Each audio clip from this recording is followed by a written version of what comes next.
Oh, that's real good.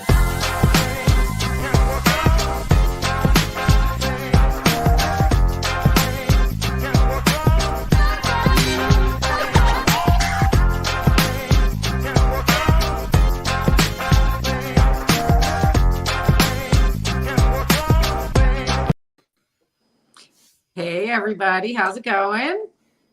What's up? What's up? It's going IDP great. After Dark. I know, right? Again. I love it. They're fun. Hopefully people watch them. If they're on the East Coast, they're probably not awake, and but they can catch them tomorrow before That's right. all the games on Sunday. All right. IDP Uncensored, folks. You only get it here at Club Fantasy. Right. Yeah, And we are some crazy kids around here. we're crazy. We're the old folks having the late night. If this was the 80s and 90s, most people that watch this wouldn't remember. They would watch this or listen to this, and then it would go blank. The national anthem would start playing, and everything would cut out because there was no 24-hour TV. It was the late night, and then it was over. And that was it. You might have got Three Stooges, and then the national anthem. You might have had Soul Train if it was Saturday night, and then you. Don't forget Nick at Night. Nick at Night was the thing back when they had like Dragnet on or repeats from the 50s and 60s, like those television shows. Or I think that was after the delay, after the 12 o'clock shut off for everything, though. I think I'm really dating ourselves to like the early 80s. Yeah, when I say Dragnet, that's definitely not a good sign of speaking to my youth there. So young, it's funny too. You guys you're cute. It's funny. Anyways. All right. Are you guys down with IDP? You better be, because here we play defense, especially after dark.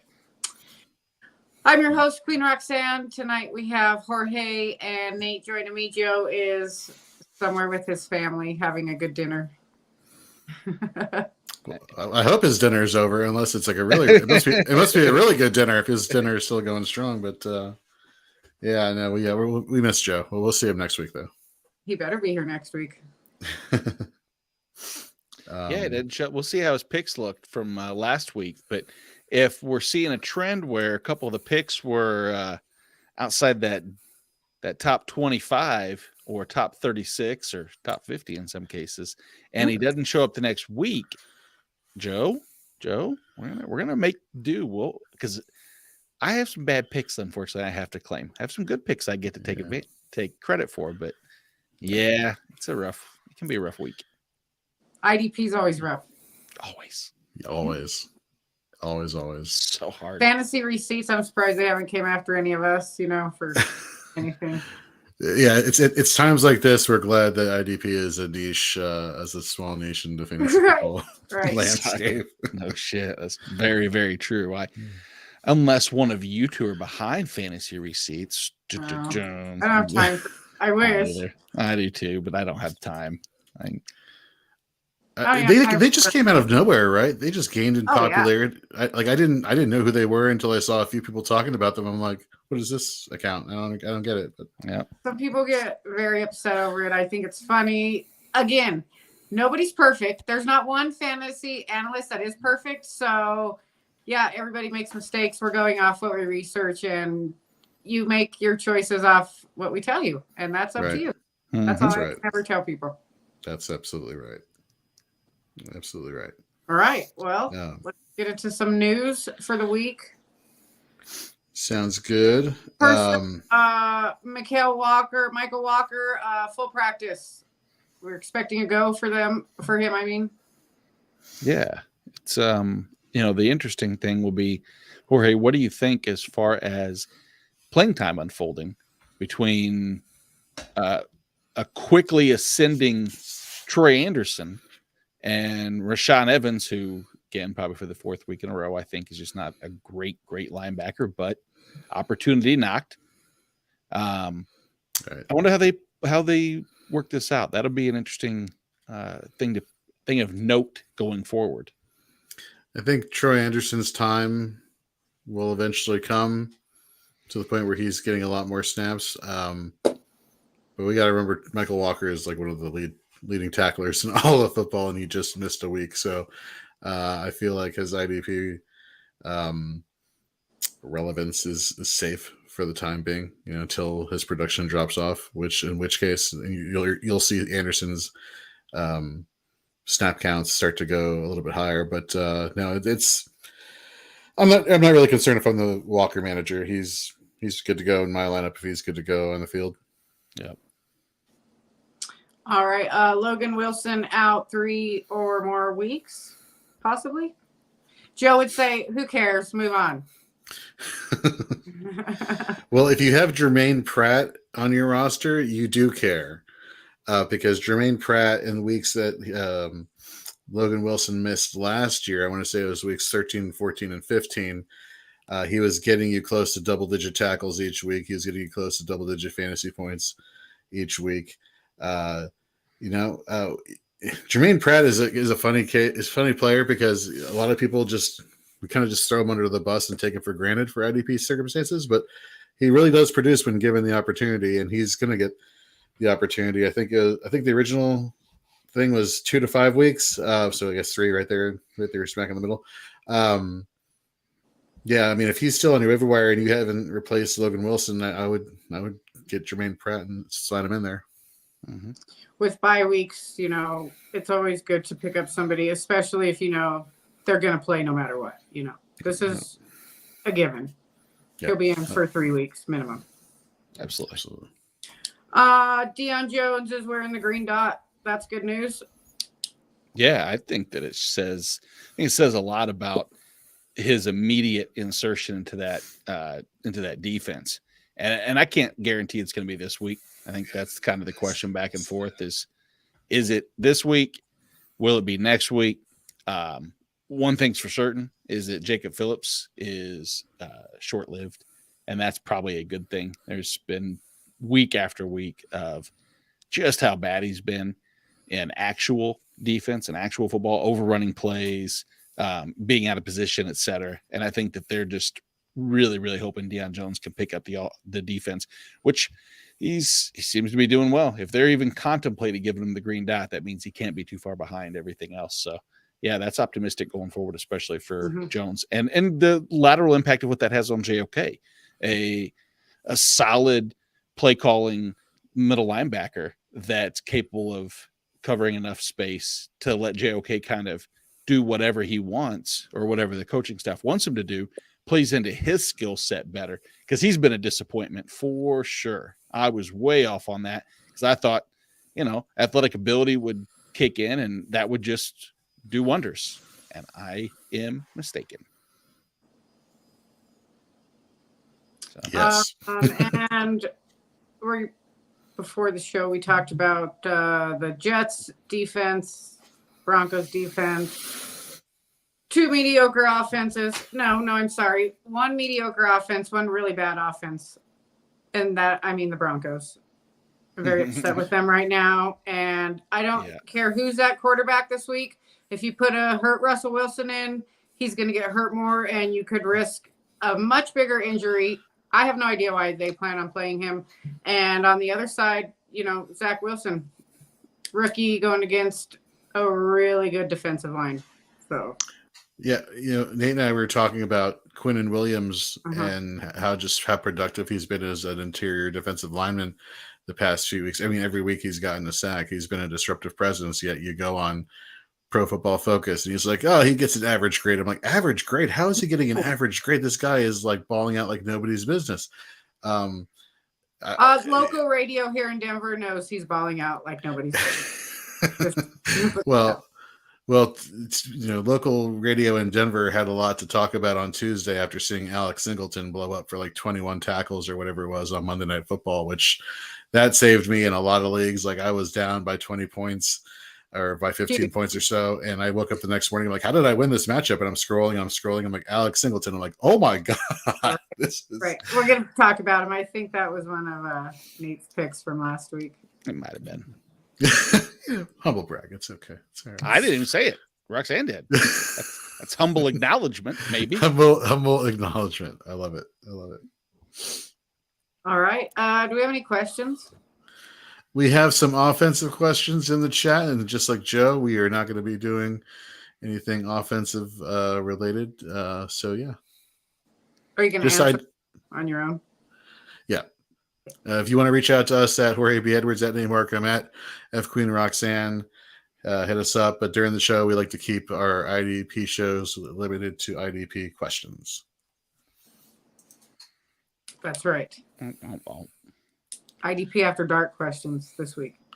I mean, they could be like After Dark related questions. They could be IDP questions, but they can't be offensive questions. I mean, they could be offensive questions because they're After Dark questions, exactly. But they can't be like offense related questions. If you get what I'm saying, folks, wink. Absolutely. Josh, I hope you're not watching. Wink. We get Jorge's picks to start. Last week, your DL Matt Judon. He did not do well. I mean, he finished as the LB 50 as the defensive line 43. He got you, what does that mean? He got you 8.5 points. Not exactly the finish I was hoping for. This week, I got, to make up for that bad one, I got you 2 right here, and both come with caveats. One is D'Amico Autry, Tennessee Titans versus the Indianapolis Colts.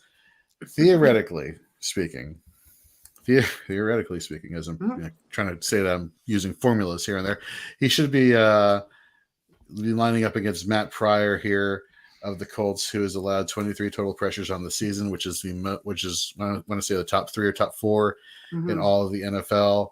Autry has an 11.6% pass pressure rate. The thing here, and this is the caveat here with Nico Autry and Matt Pryor. Matt Pryor has been moved all over this offensive line. He went to right tackle, and then 2 weeks ago, then they were like, "Oh, you suck there. You suck at the left side. You suck at right tackle. We'll put you at right guard." And he sucked there as well. But the person who took over for him at right tackle did not suck. So it's kind of like, man, where are they going to put you? It's like, we were having this conversation with Mike Wohlert here from 4for4, Nate and I, and it's like we're like the Bobs here from Office Space. It's like, Matt Pryor, what would you say that you do here? Because what you do here is not good. That being the case, D'Amico Autry is a disruptive presence on this defensive line for the Titans. So that is something to keep into consideration or keep an eye on in terms of like hearing about Matt Pryor. I bet that's a name you never thought you would have notifications set for on your Twitter account, but just putting that out there. Another player that may give you a little bit more reason to be confident is Alex Highsmith. Ever since TJ Watt went out with the Steelers, it's been the Highsmith show. This week, he has a really good matchup against Greg Little, potentially. And I say this because Malik Reed technically is the one who lines up across from Greg Little, the right tackle. For the Miami Dolphins. But that being the case, Greg Little has given up the most pressures out of every single offensive lineman in the NFL. He's just not good. And what's really interesting about him is that he's, like I said, the right tackle, and Tua is now back this week, who is a left-handed quarterback. So you're telling me the worst graded blindside protector is going to be guarding the quarterback who, some say should never be playing football again after that disgusting hit he had, or the results of that hit. So it's an ugly situation just from a humanity standpoint. For a football standpoint, they could move their more productive pass rusher over to a little side and really exploit that matchup. So that is something to keep an eye on. So Highsmith or D'Amico Autry both have their upsides and they both have their downsides. If I had to pick one this week, I would go with the greater of two evils, and I'd go with Highsmith, but Autry could be a good backup option there as well. Let's see here. Should I go to linebacker next from last week? Quay Walker? Yeah. So I remember saying last week that Quay Walker. You had good reasoning. I'm going to give you that. What's up? You had good reasoning to pick him last week. No, I mean, I thought the Jets were going to come in there and run the ball. They did. I said that Quay Walker was, coming out of college being compared to Devondre Campbell as the 1B to Devondre Campbell's 1A. And you look at the finishes here. Quay Walker was the LB 56 in fantasy points last week. Well, Devondre Campbell was not that much farther away. He was, I want to say, like 6 spots higher. So they were right neck and neck next to each other, which is great, but not great when they're getting a 6.8 fantasy points minimum. This week, again, giving you 2 options here. And then this is a big if here because, Nate, you love this guy. Frankie Louvu for the Carolina Panthers. He's been dealing with injuries the past few weeks. Last week, I think he played, but then he came out during the game. I think it's like 2 weeks in a row he's played. He started the game, but then he's been taken out of the game due to injury. If he can stay on the field this week, he's going against the Buccaneers. Fournette's been averaging 15 touches a game, and the running game has pretty much been the only focal point of consistency for this offense, which bodes well for Louvu, who has the second highest run-stopping percentage amongst all linebackers this season. Again, health is a concern here, but if he can stay on the field, I think he could pay dividends this week against a Bucs team that really should be dominating the time of possession versus Carolina. Another play this week at linebacker, Divine Diablo versus the Texans, 7th best in run-stopping percentage amongst linebackers. With coolest Perryman. This year. What's up? Just say that he has the coolest name this year. I love it. Oh, absolutely. Yeah, I don't know anybody who comes next to having the better name than. Well, Patrick Queen for me, but. Touche. No, he should play the majority of snaps here. You have the Martinez, Perryman, Jayon Brown rotation going on here. Diablo has been the stable fixture there in that linebacking core, and the Texans, look, they can't really throw the ball, and they have a really good running back, and something tells me they're going to be leaning on him more so this game. So give me a Frankie Louvu or Divine Diablo. Which one? Give me Divine Diablo over Louvu. I both have great upside, but Diablo hasn't been coming off the field 2 weeks in a row due to injury. So, actually, Louvu didn't even play realistically. You have to go back to he was supposed to play both those weeks. And he has it's been rough from a health standpoint, but man, when he's been on the field, it's incredible. Realistically, what is that? I'm trying to do the math in my head real fast to figure out a tackle rate. 7. And no, it's higher. It's 13%. You're trying to emphasize and build your point of a good tackle rate. 7 would not be good. That would not be a good number. Yeah. No, you should start double digits. Yeah, yes. Randomly. But yeah, so I would agree. I would take Diablo, but you know how I do like Frankie Louvu, and I like your reasoning too. So that just means he's bound to have about 2 or 3 tackles and pretty much that's as the IDP gods have set forth. Yes, exactly. They have, yes. Speaking of setting forth, Grant Delpit last week finished just outside DB3 territory as the DB40. I don't know whether or not you're complaining if a player gets you 10.5 points at your defensive back position, to be honest. No. And I get, like I said, just outside the top 36, which is where we measure success from. Somebody who I think you're going to see get within the top 36 this week has been the DB 26 of the season, Rayshon Jenkins versus the New York Giants. Rayshon Jenkins, just again, safety for the Jaguars, ranks 11th in box snaps among all safeties in the NFL, is 26th in points per game on the season, averaging 10.3, has a 17.6% tackle rate when playing against the run, which that is good, very good. He blitzes the 15th most amongst all defensive backs, and he happens to be going against a Giants team that the best thing they do is run the ball. So give me a defensive back, give me a safety who plays close to the line of scrimmage, who likes to blow up running plays, and it's going to get you that tackle upside. Let's go with Highsmith, let's go with Diablo, and let's go with Rayshon Jenkins this week. Do both of you two know the Leroy Jenkins? Yeah.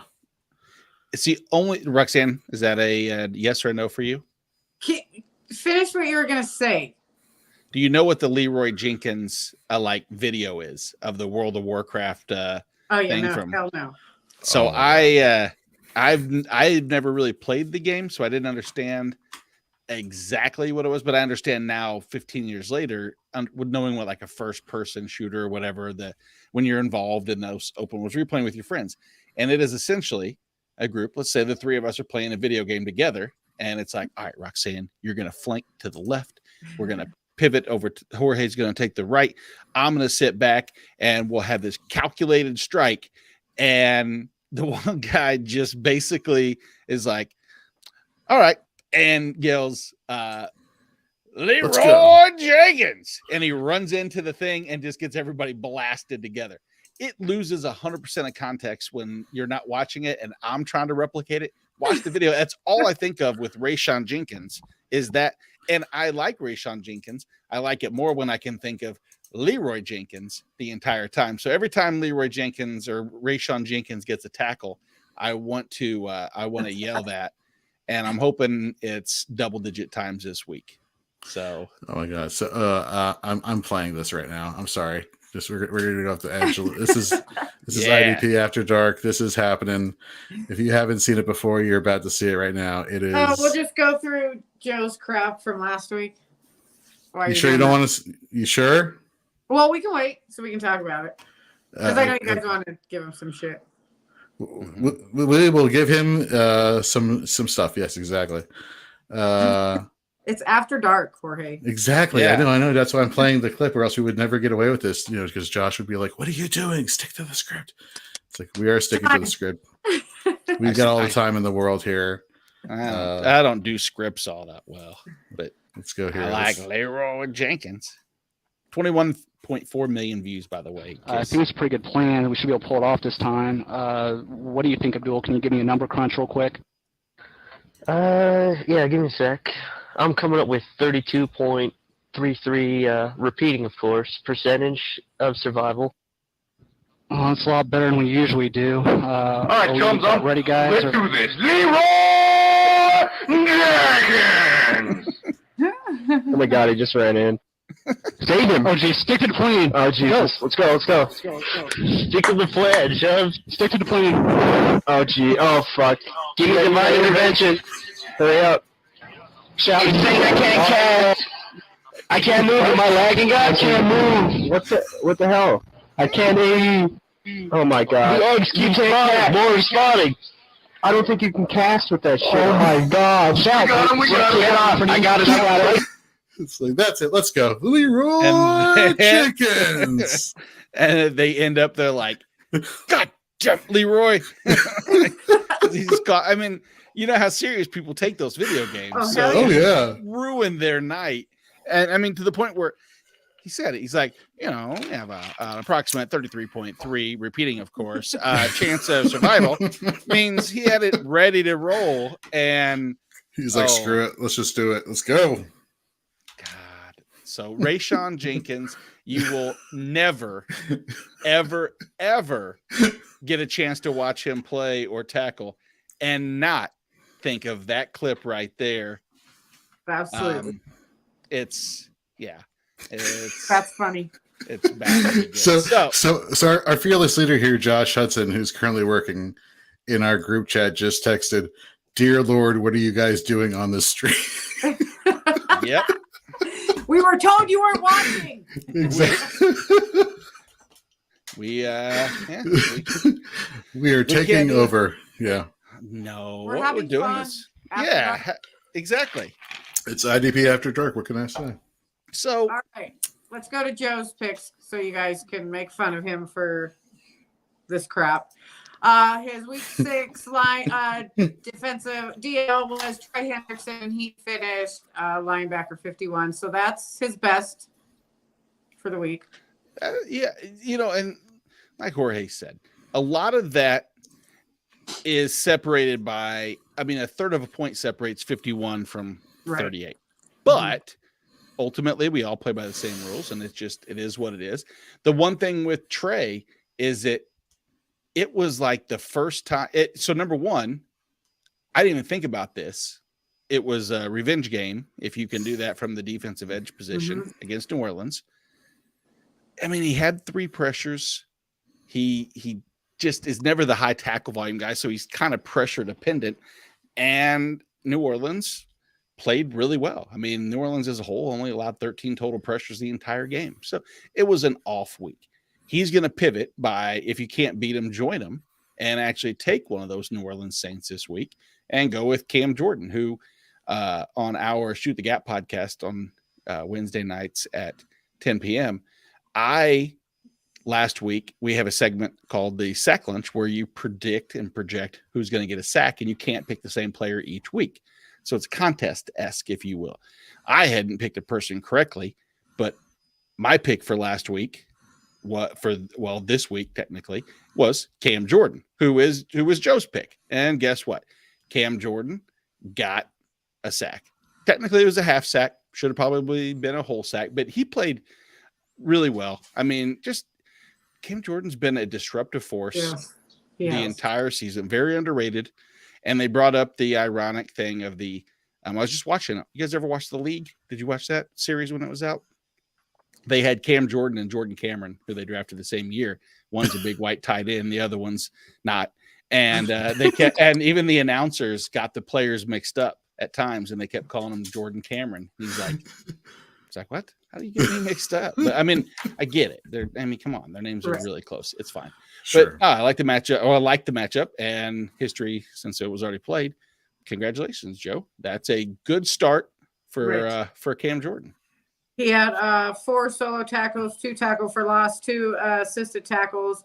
My website says 1 sack and 1 quarterback hit. So. Yep. Yeah, because they don't do half sacks on a lot of them. But so right now he's probably the DL 2 overall, maybe 1. I can't think of any other defensive lineman better. So, boom, number 1 so far. Right. At linebacker, the aforementioned JOK, just another week. Snap percentage was way down this past week too for him. So that was never going to be beneficial. But he has I think he went with the smart route. KGH, Kamo Grugier Hill with the Houston Texans against the Raiders. The Raiders have leaned on Josh Jacobs heavily over the last couple of weeks. I think they'll continue to do so going forward, especially against a Houston team that I think they'll get the lead and maintain with the use of Jacobs. And KGH has proven that he tackle volume, his floor is pretty high. Now, a lot of that's, being on the field a lot. And I think they will, if that offense continues to be sluggish. And then at defensive back, who did he take, Roxanne? Darnell Savage. That wasn't good, was it? Notice how I'm not saying go Terps at this moment. But I know. Super proud. You're about to wear a jersey of him last week. Yes.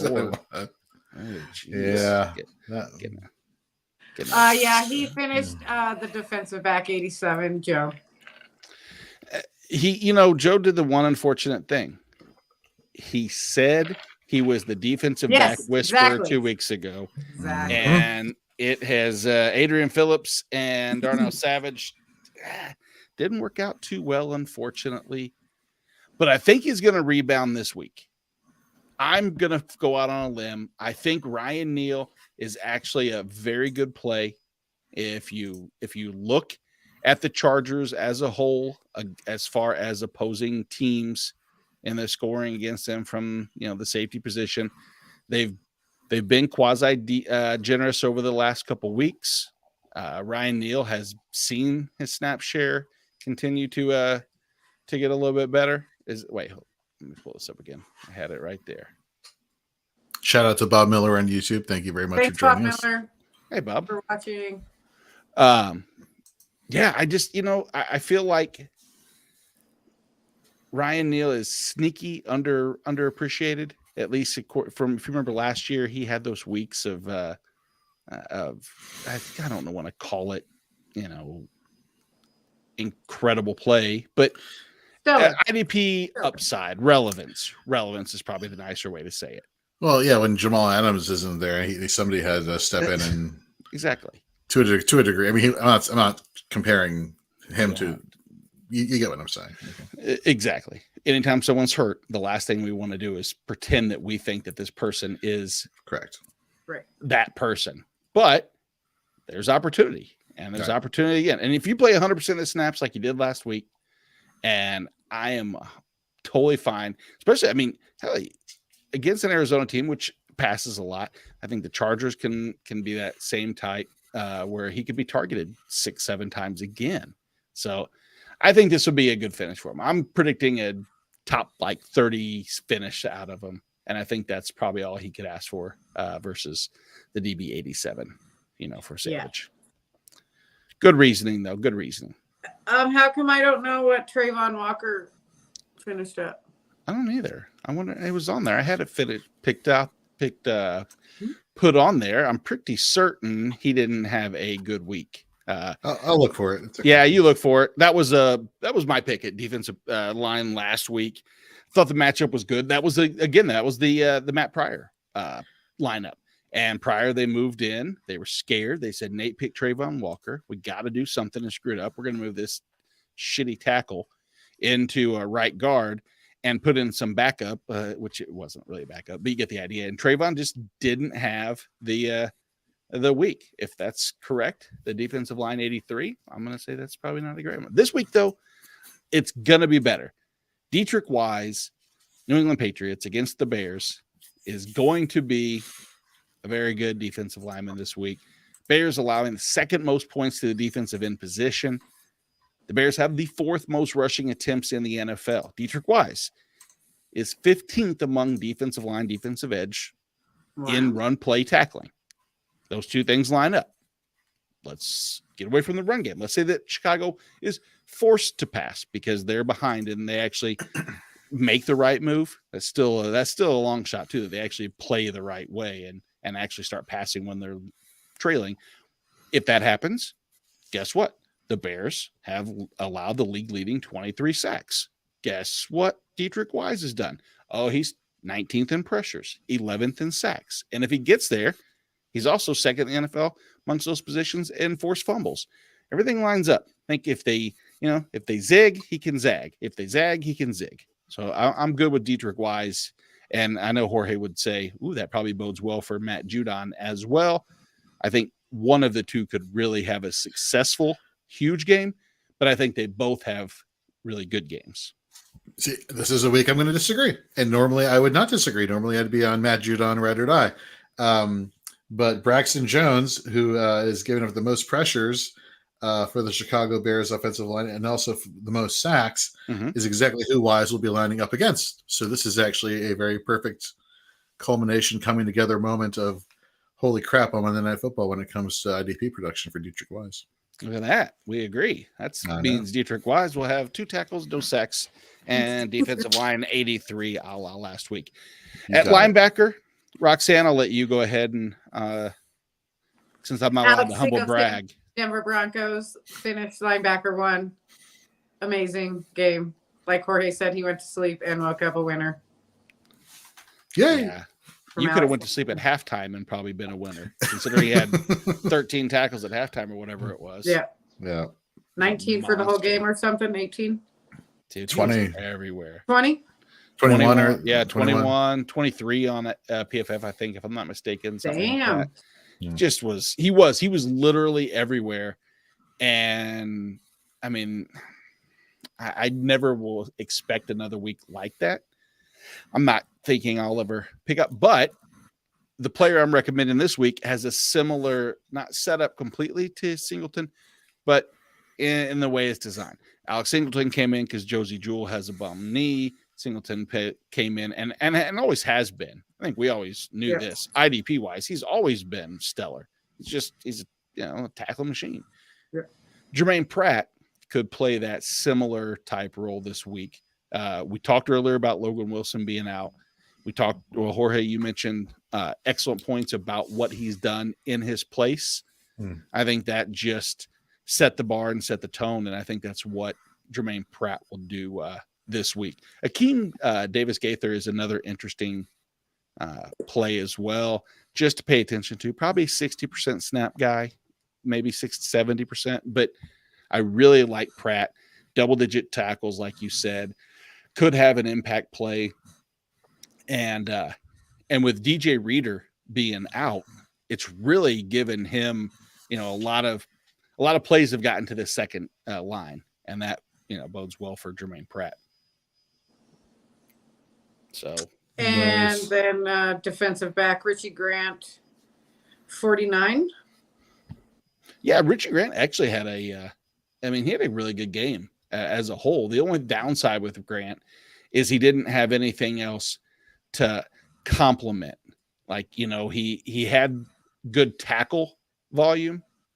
He had 5 solos, but it didn't turn into anything splashy, which is what he really does need more so than just the tackles. Would like to see something, pass breakup or even a forced fumble, something to that effect. Hard to predict, but situationally against San Francisco made sense. I thought, live and learn.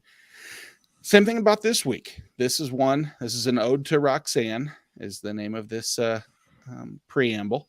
This is the welcome back again, if you will, of Justin Simmons. And it's not because Justin Simmons didn't play last week. It's because Justin Simmons came back. We got past that first quad test of how's it going to be. And now he gets a New York Jets team that, for me, it looks like this. You know as well as I do that Denver Broncos offense is not great. I think that there's a great chance that we see the Jets, honestly, not control this game, but their offensive line has been really good. That kind of negates what the Broncos do really well, which is their defensive line. So that's kind of a wash. The hope there for an IDP standpoint with Justin Simmons is that he's on the field long enough, and it's not Breece Hall getting past him. It's everything funneling towards the middle of the field, towards Justin Simmons' direction. And he gives us the tackle volume that we're used to seeing, which is, it's not the 15 tackles, but it's the combination of, 6, 7 tackles, a couple tackles for a loss, and the occasional splash play.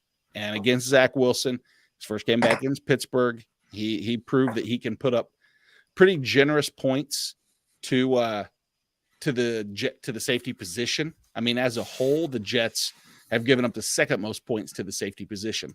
A lot of that, no doubt, did come in spurt games, like in a couple of big games, like week 1 against the Ravens, 40 points to Marcus Williams. But subsequently, the last couple of weeks, there's been a double-digit safety each week. Adrian Amos last week, Brandon Jones the week before that, Minka Fitzpatrick the week before that, and Trey Norwood. So very likely that we'll see Justin Simmons get that double-digit week and finishes probably a, borderline DB 1-2.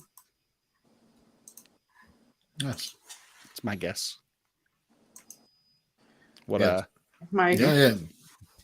computer went all the way back to the top.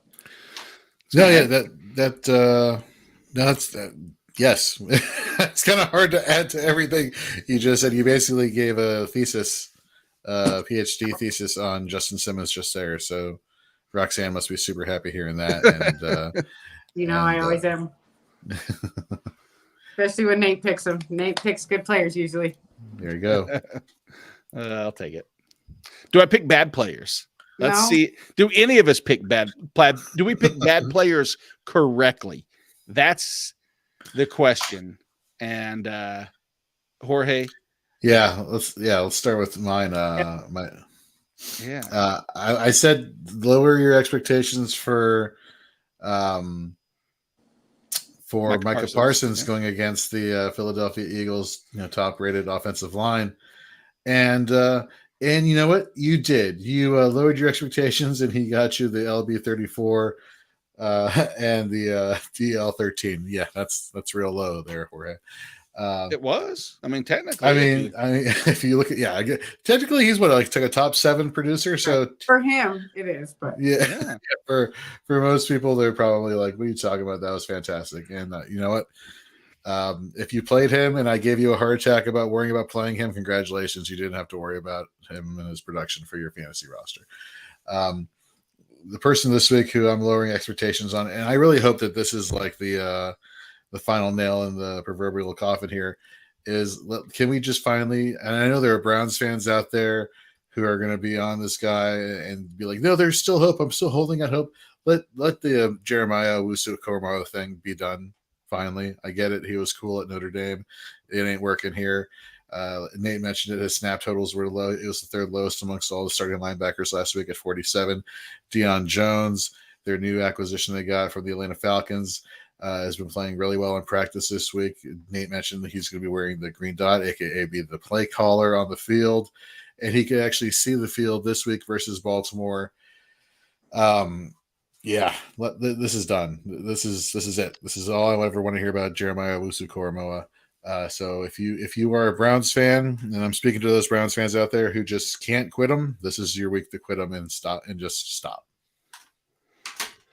Yeah, I hope that Deion Jones does kind of what I was saying earlier. You know, I mean, but what do I want him to be? Do I want him to be Isaiah Simmons? Because if that's the answer, then I'm stupid. Until last week, I know Thursday night he returned interception for a touchdown. Whoop-de-doo. I don't look at that. He had one tackle. He had. I know.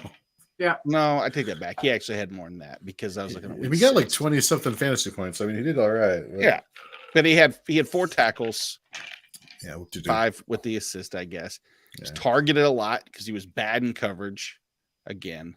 But no, JOK is tricky. And you know, if that's not a lesson to everybody, is I would never start a linebacker that's playing 46% of the snaps.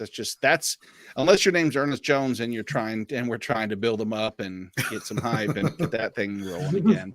That's a little inside joke there, but it's you know, it's just not worth it. So whatever. What did let's see. How about Joe last week? Joe took the smart move. Is you take a corner and you know that full well if they don't get a pick or like 3 to 4, 2 to 3, 3 4 pass breakups and a bunch of tackles, destined to play poorly. And Byron Murphy did. Byron Murphy had a, just mediocre game, I would say. He had decent tackle volume as far as a corner would go. I think he ended up with 5 tackles.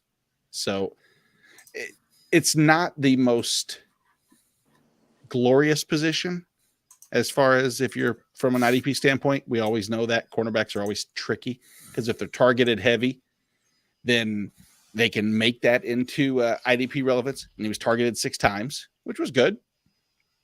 Allowed 4 catches, 1 pass breakup, just minimal tackle volume, and defensive back is hard to pick. Roxanne, if there's a position on IDP that you had to just pick out of a hat each week, would it be defensive back? Yeah. See, and that's, I mean, we're not sitting there saying get rid of defensive back. I'm not trying to start that petition or anything, but that's what I look at. You know, I do the wide receiver cornerback matchup, so that's where what I would do. Exactly. That wasn't a fair question to me. Well, but but that's the thing though, is I'm talking about the masses, I mean, that you are really good. That's why people should actually, I don't know, maybe follow Roxanne's information and you can get a leg up and you won't have to pick out of a hat. You'll be given the information. All right. Here's a question I have for you guys. I wonder why, and I don't know this because Joe didn't tell me why he thinks his pick, Antoine Winfield, is going to have a down week. And yeah, so he's actually one of the better run stoppers amongst safeties this week. Maybe it's because the Carolina Panthers don't have a running back anymore. They literally just got rid of him yesterday. That is a good starting point for sure. I think that's fair to say. Well, actually, now that I think about this, that could be why. Or let me go back and rephrase. Christian McCaffrey, shifty running back, can get all over the field. Can Antoine Winfield can he keep up with them? Is kind of what maybe my thought process was as to what Joe's thought process was here. But I bet you he didn't take into account that McCaffrey would be traded to San Francisco, and now you have Deonta Foreman, who's a slow prodding running back, who's just a north or south guy. Who actually now this is a great opportunity for Winfield to go after this guy who's not as athletic and as shifty as a McCaffrey, and therefore could pose fewer problems defending him this week. No, that's Did definitely you a possibility. He was traded before he made the pick, though? I don't know that. I don't know. Sure. I don't know. I didn't see clearly enough if he had. I mean, regardless, I think that it makes sense, though, is that Carolina shouldn't be on the field much offensively. Tampa should be able to control the majority of the game there as far as the clock. And if I look back and I look at what Carolina's done against opposing safeties, their lowest scoring output in opposition have been teams that historically pass the ball more. And I think maybe that's where Carolina might have to do without a running game.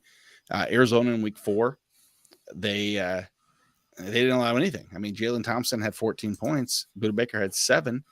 Other than that, there's been a lot of teams that have ran the ball heavy and they've gotten a lot of their scoring out of them. So maybe it's a combination of the two. I'll be interested to watch that. I'm going to probably move Antoine Winfield down my rankings just a little bit because I have always had him pretty high because he's been just solid. Always.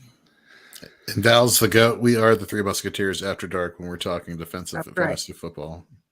Right. Unfortunately, if you knew my pick from last week, the Three Musketeers would be a very nice way to say I'm trying to think of a candy bar that equates to a big letdown that you look at and Almond Joy. I like Almond Joys are good. What? Yeah. You guys are crazy. Okay, how about Mounds? Stop. Yeah, Mound. That's a Mounds pick. You need something. Yeah. Levante David is a Mounds pick. I had some nuts for picking him as a down week, and he showed up. So He did. You know, nuts is what all I could say when I was watching tackle after tackle after tackle. So you think Aiden Hutchinson's going to suck this week? I think he's going to have a down week. I do. I think everything lines up. Let's look at Aiden Hutchinson. Yeah.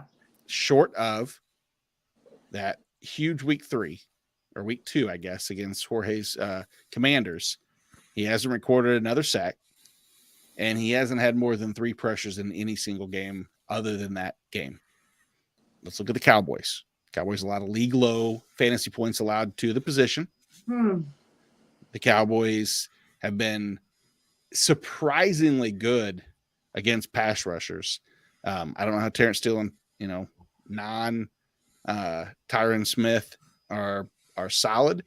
I don't need to understand it. I don't get it because I just assumed they were going to be really bad, but they're not, and they've played really good. So I look at the Lions and I see no Charles Harris, and I think here's Cowboys team.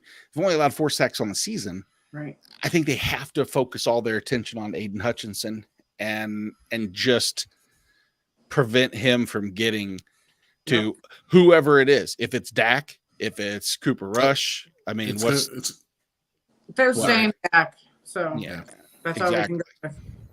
And if I'm trying to protect a person who's just first came back from from injury, the last thing I want to do is have him see Aiden Hutchinson in his nightmares.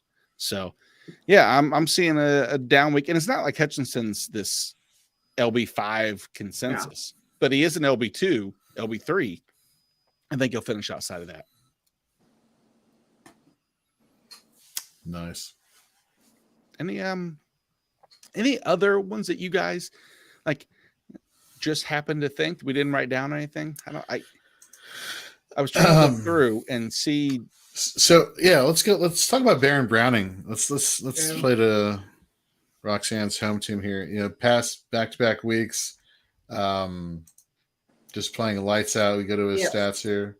Let's see here. He has week 5, 16 fantasy points on 5 total tackles, 1.5 sacks. Last week versus the Chargers, 3 tackles, a sack, a PD, and an interception for 21.5 points. Going against the Jets this week, you have in week 5, against a Matt Ryan team where they were going to pass the ball a lot because the running game was kind of defunct with Jonathan Taylor being injured. You have last week versus the Chargers, a pass-heavy offense, and they just went after him. This week they're going against a run-heavy offense. Does that change kind of your output as far as like what are you expecting from the Jets? Like I'm not expecting the Jets to just huck it and chuck it all over the field and get their victory if they do end up winning that way. Do you think the lack of consistent tackle production is going to help or hurt Browning this week, or do you think he keeps rolling? Roxanne? I'm looking at his stuff real quick. Sorry. Very good. I think he's going to keep rolling. I think the defense knows what their job is, and they have so far performed well, and they're going to keep that up, and they're not going to be blamed for the losses that keep happening, is what I think. I don't think the defense wants to be blamed, and they're going to play lights out. That's just my prediction, though, because that's what I want to happen. I'm very biased against the Broncos. You guys know this. No, but this is a very good point because, as much as we are like talking about Singleton and his performance, as much as we like talking about Josie Jewell, chances are it's easier for you to get a hit on a linebacker than it is to get on a defensive lineman. And so the fact that out of the Broncos here on defense that we're talking about, not enough attention is being made on Baron Browning. This guy, he's still available in shallow leagues on your waiver wire, and why he is not scooped up, I don't know. Therefore, that means go scoop him up if he's there on your waiver wire and started. Especially, he has LB designation, but these days most people who are edge rushers have LB DL designations, dual eligibility. Take advantage of that, folks. This guy's been making plays all over since getting the opportunity to start, and I agree with Roxanne. I think he keeps rolling this week. I like the I want to see that matchup again. I've been waxing poetic, if you want to say that, for Elijah Vera Tucker for quite some time, at least for the last couple of weeks after just watching the versatility. And I think I try to pretend like I have a great grasp on every offensive lineman and their positions and what they play.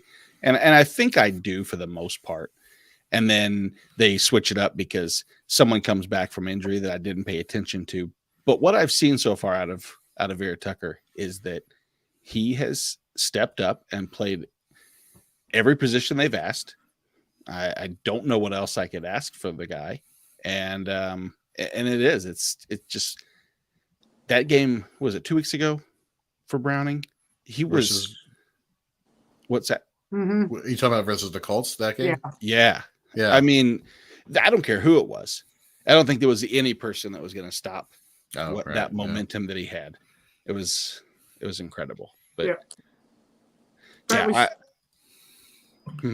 we got a comment here from Iggy IDP on Twitter.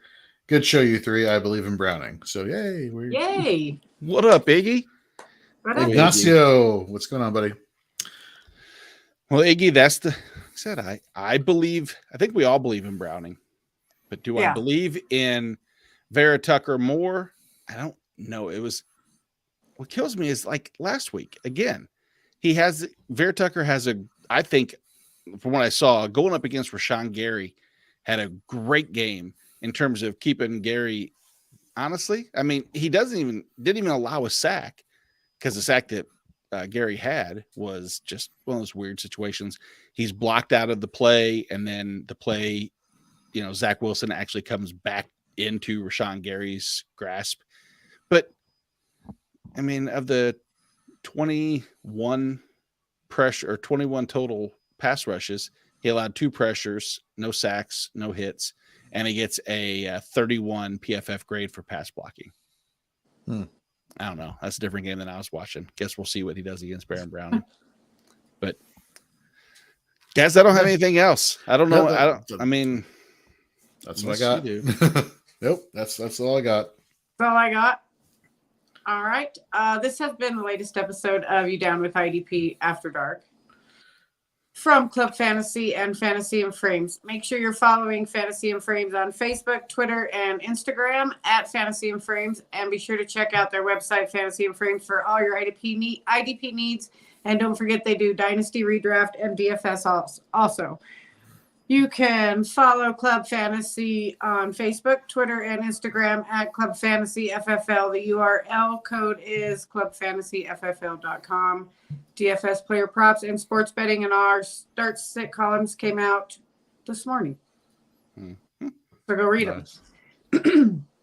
For Nate at Nate Marcum on Twitter, at Joe _Zollo, who better be here next week, and Jorge at Jorge B. Edwards. I am Roxanne at Queen Roxanne on Twitter, and this has been week 7 of You Down with IDP After Dark.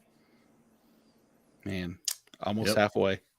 I know, it's crazy. Slow down. I hate it. Takes so long for the season to get here. It gets here, and then it's like, oh my God, we're halfway through the season almost. Yeah. Like, slow down. Talking about Baron Browning, for crying out loud. What the hell is happening? And remember, folks, Leroy Jenkins, Rayshon Jenkins, let that association be stuck in your head for the rest of your lives. We've renamed him. Exactly. Rayshon Jenkins will now be known as Leroy Jenkins going forward. He always has been in my head. You guys just now you get a glimpse of what goes on in this melon. Sleep on that, everybody. Good night. Nice. You all have a good night. Bye, everybody. See you next week.